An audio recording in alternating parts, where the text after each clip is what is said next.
काली चिड़िया रहस्य, गांव और उसकी अफवाहें। राजस्थान की सूखी रेत में बसा एक छोटा सा गांव था, बचनपुर। यह गांव वैसे तो सामान्य ही था, पर एक बात उसे रहस्यमय बनाती थी।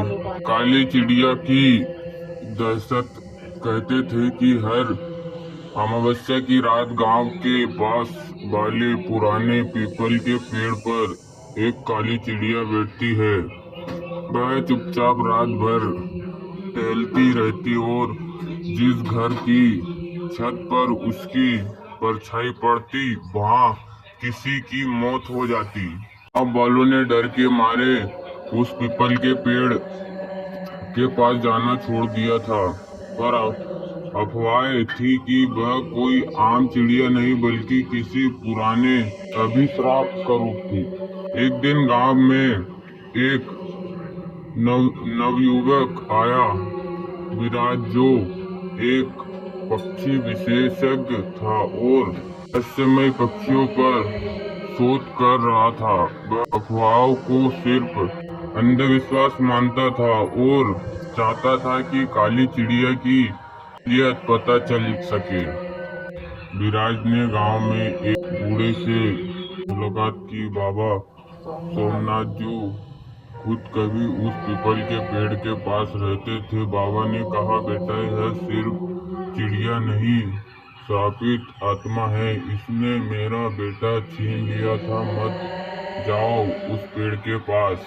विराज ने शांत स्वभाव से मुस्कुराते हुए जवाब दिया, अगर यह सिर्फ एक चिड़िया है तो उसे पकड़ा जा सकता है, और अगर नहीं तो कम से कम सच सामने आना चाहिए। अमावस्या की रात विराज लेकर पीपल के पास पहुंचा। हवा में अजीब सी ठंडक थी। रात के करीब 2 बजे आसमान से काली परछाई उतरी और पेड़ की सबसे ऊंची शाखा पर बैठ गई।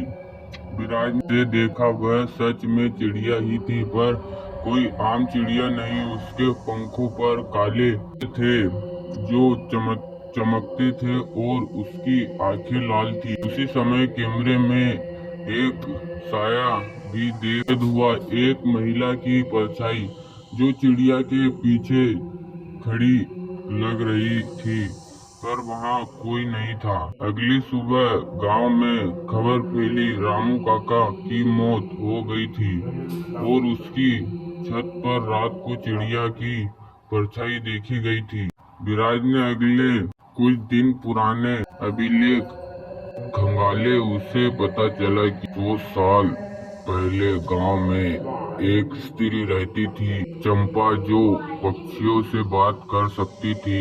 लोग उसे डायन समझते थे और उसे उसी पीपल के पेड़ पर जिंदा जला दिया गया था। उस दिन से हर अमावस्या को वह चिड़िया आती थी।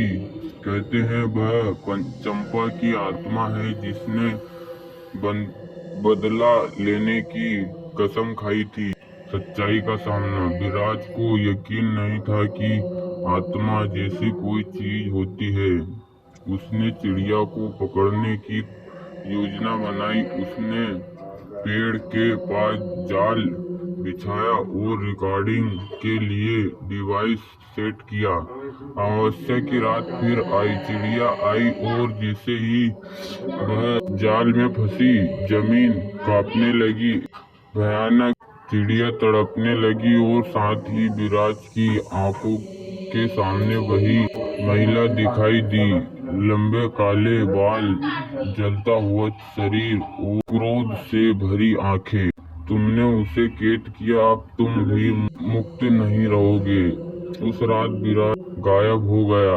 आज भी कहते हैं अब उस पीपल के पेड़ पर 2 चिड़िया बैठती हैं, एक पुरानी और एक नई। चिड़िया आंखें जैसी ही लाल है जैसे विराज की हुआ करती थी। गांव वालों ने अब